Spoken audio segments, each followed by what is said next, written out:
نحل کی آیت نمبر 35 اور 36 کا ترجمہ تفسیر پڑھنے سننے کی سعادت حاصل کریں گے۔ اعوذ باللہ من الشیطان الرجیم، بسم اللہ الرحمن الرحیم۔ وقال الذین اشرکوا لو شاء اللہ ما عبدنا من دونہ من شیء نحن ولا آباؤنا ولا حرمنا من دونہ من شیء كذلك فعل الذين من قبلهم فهل على الرسول الا البلاغ المبين۔ ترجمہ کنز العرفان۔ اور مشرکین کہنے لگے اگر اللہ چاہتا تو ہم اور ہمارے باپ دادا اللہ کے سوا کسی اور کی عبادت نہ کرتے، نہ اس کے حکم کے بغیر ہم کسی چیز کو حرام اقرار دیتے۔ ان سے پہلے لوگوں نے بھی ایسا ہی کیا تھا، تو رسول پر صرف صاف صاف تبلیغ کر دینا ہی لازم ہے۔ آیت کریمہ کا خلاصہ یہ ہے کہ مکہ کے مشرکین مذاق کے طور پر امام الانبیاء سے یہ کہتے تھے کہ اگر اللہ تعالیٰ چاہتا تو ہم اور ہمارے باپ دادا اس کے سوا کسی اور کی عبادت نہ کرتے، اور نہ اس کے حکم کے بغیر ہم بحیرہ و صاحبہ جانور وغیرہ کسی چیز کو حرام اقرار دیتے۔ اس سے ان کی مراد یہ تھی کہ ان کا شرک کرنا اور ان چیزوں کو حرام اقرار دے لینا اللہ تبارک و تعالیٰ کی مشیت و مرضی سے ہوتا ہے۔ یہ صاحبہ اور بحیرہ نامی جو جانور ہوا کرتے تھے، یہ ان لوگوں کی خاص اصطلاح ہوا کرتی تھی کہ اگر ان میں سے کوئی سفر پر جاتا تو وہ پورا اندازی کرتا تھا کہ اگر اس کا نام وغیرہ نکل آتا تو پھر وہ جانور کو چھوڑ دیتا۔ اور اسی طرح بحیرہ اس اونٹنی کو کہا جاتا ہے کہ جو مکہ کے کفار کے درمیان 5ویں مرتبہ بچہ بچی دے دیا کرتی تھی، تو اس کو یہ بتوں کے نام پر چھوڑ دیا کرتے تھے۔ ان جانوروں کو نہ تو کوئی مارتا تھا اور نہ ہی ان کو ذبح کیا جاتا تھا، بلکہ یہ جس وقت بھی چاہیں جہاں چاہیں جس کے کھیت میں بھی چلے جائیں کوئی بھی منع وغیرہ نہیں کیا کرتا تھا۔ تو ان لوگوں نے یہ جانور اپنے اوپر حرام اقرار دیے اور کہنے لگے کہ ان کا حرام اقرار دینا جو ہے وہ نعوذ باللہ اللہ تبارک و تعالیٰ کی مرضی سے ہے۔ اس پر اللہ کریم نے فرمایا کہ ان سے پہلے لوگوں نے بھی ایسا ہی کیا تھا کہ اپنے رسول کی تکذیب کی، حلال کو حرام کیا، ایسے ہی مذاق اڑانے والی باتیں کی۔ رسولوں پر تو صاف صاف تبلیغ کر دینا یعنی حق بات کو ظاہر کر دینا ہے، شرک کے باطل اور قبیح ہونے پر مطلع کر دینا ہی لازم ہے، ہدایت دینا ان پر لازم نہیں۔ تو فرمایا انبیاء کرام کا لوگوں کے سامنے چیز کو بیان کر دینا ہے، اب جس کے حق میں ہدایت ہوگی ان کی بات کو تسلیم کر لے گا، جو عند اللہ بدبخت ہے تو فرمایا ان کو ان کی باتیں بھی سمجھ میں نہیں آیا کریں گی۔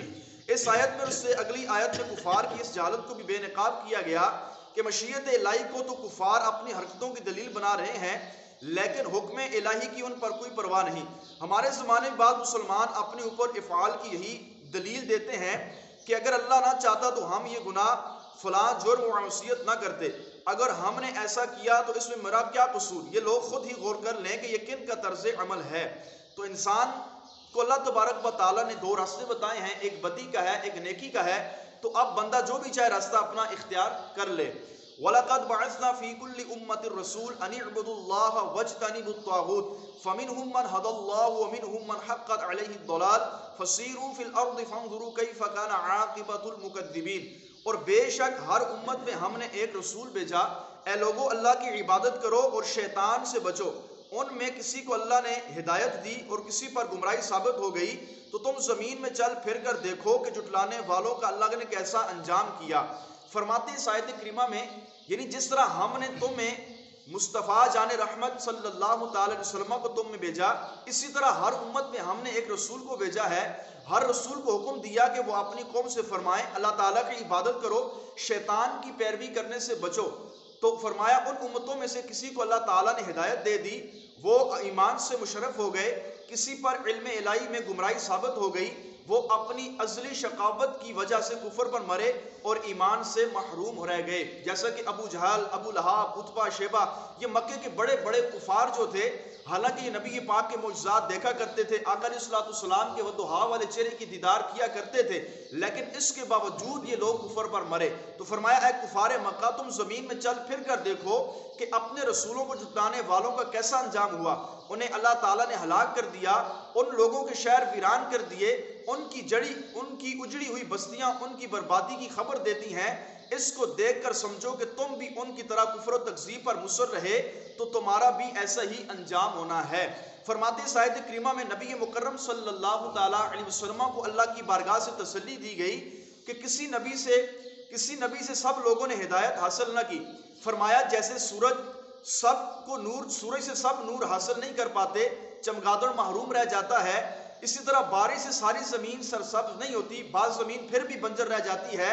فرمایا بے فیضی رہ جاتی ہے۔ تو اے حبیب اگر بعض بدبخت آپ پر ایمان نہیں لاتے تو آپ غمگین نہ ہوتے رہیں۔ یاد رکھیں کہ اس آیت کے شروع میں فرمایا گیا کہ ہر امت میں ہم نے رسول بھیجا ہے، فرماتے ہیں اس سے مراد یہ نہیں کہ کسی علاقے یا کسی گاؤں میں، بلکہ ایک خاص جگہ پر اللہ تبارک و تعالیٰ نے اپنے رسولوں کو بھیجا ہے۔ اس آیت کریمہ سے دو باتیں معلوم ہوئیں۔ نمبر ایک کہ عذاب الہی اور قہر ربانی کا مشاہدہ کرنا ہو تو کفار کی بستیوں دیکھی جا سکتی ہیں جن کا ذکر قرآن کریم کے اندر موجود ہے، یا جن کے کچھ نہ کچھ آثار ابھی بھی موجود ہیں۔ تو فرمایا اگر کوئی اللہ تعالیٰ کے قہر، اس کے غضب کا مشاہدہ کرنا چاہے تو وہ گزشتہ لوگوں کی اجڑی ہوئی بستیوں کو دیکھے، اور یوں ہی اگر کوئی اللہ تبارک و تعالیٰ کی رحمت کا نظارہ کرنا چاہے تو وہ اولیاء اللہ کے آستانوں کو دیکھے کہ جب رب اپنے بندے پر رحمت فرماتا ہے تو پھر کیسی رحمت ہوتی ہے کہ 24 گھنٹے اللہ والوں کے دربار پہ لوگ پڑے رہتے ہیں، ہر وقت ان کی بارگاہ کے اندر آ کر اللہ تبارک و تعالیٰ کا جو ہے اللہ کی بارگاہ کے اندر آ کر ان لوگوں کا وسیلہ پیش کیا جاتا ہے۔